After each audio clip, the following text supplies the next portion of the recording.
Hey guys, TechGeek here again with another video, and today I'm going to be taking a look at the M1 MacBook Air. To caveat, this actually isn't my computer, it belongs to a friend of mine, but I've had a ton of experience using the M1 chip in my Mac Mini, and this computer is spec'd almost identically with the same amount of RAM. The main difference between this computer and the Mac Mini as far as internals are concerned is that the Mac Mini has a fan and the MacBook Air doesn't. Now that's not to say that the MacBook Air isn't designed to do heavy tasks and power intensive tasks. The M1 chip is just actually intensely power efficient, and that's probably one of the key headline features of the M1 MacBook Air, and if I had to say one phrase to describe it, it's power efficiency. Especially for a computer that's this thin and light, having a really powerful battery that lasts you all day really makes it a productivity powerhouse that's portable and easy to take with you on the go.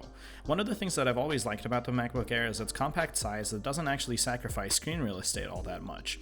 I personally used to use a 13-inch MacBook Pro for a while, and I had a 13-inch MacBook Air before that, before I switched to a 15-inch MacBook Pro. And using the 13-inch MacBook Air with the M1 chip has really made me want to go back to that size. Whenever I'm trying to focus and do any real productivity work, I need to be sitting in front of my monitor at my desk with my M1 Mac Mini. But when I want to do things like word processing and casual internet browsing, maybe taking notes at work, or something of that sort, the MacBook Air's 13-inch size is actually much more conducive to being productive because you don't have to lug around this large object with you and take it with you everywhere you go. And while still having the power efficiency that the M1 provides means that the MacBook Air is really kind of a no-compromise machine. If you take a look at it, it kind of retains its wedge shape that has been characteristic of the MacBook Air's chassis ever since its inception, but one of the cool things that I noticed here is actually that it's genuinely thicker than the 15-inch MacBook Pro that I have over here on the right. At its thickest point, the MacBook Air is actually slightly thicker, only by a couple millimeters, than the equivalent MacBook Pro, but the wedge shape actually lends itself to make the computer seem so much thinner and lighter all the way around. It's kind of a funny world that we live in when I put a MacBook Air next to an iPhone and compare the thickness.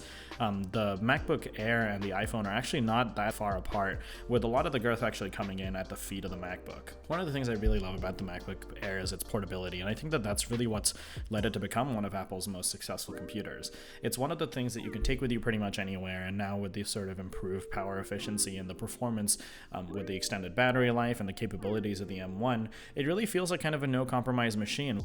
One of the coolest additions to the MacBook Air is finally bringing Touch ID to the keyboard without needing a touch bar the way that it exists on the 15-inch MacBook Pro.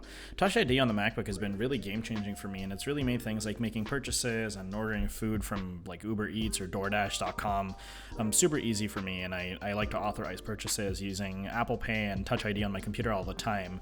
The ability to do that on the MacBook Air is just taking it one step further to making this kind of your primary machine if you really wanted to. It's quite powerful, and the ability to do all of these things just adds one more reason for you to use the MacBook Air over something else.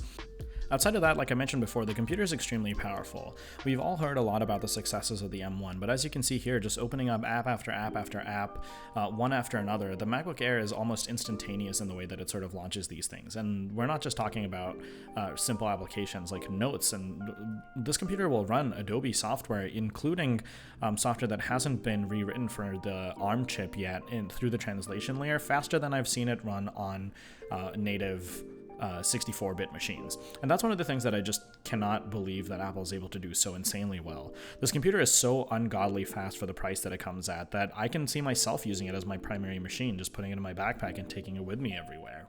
Really, the only drawback that I see with the computer is the lack of ports. There's only 2 USB-C ports, and they are kind of restrictive, all being on one side, but it's the kind of thing that you can look over now with sort of the addition of iCloud's new pricing model and a whole bunch of different cloud storage opportunities available.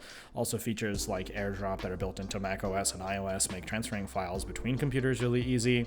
But if you really need expandability in other ports, of course you can always get a USB dongle. Not that that's the best choice.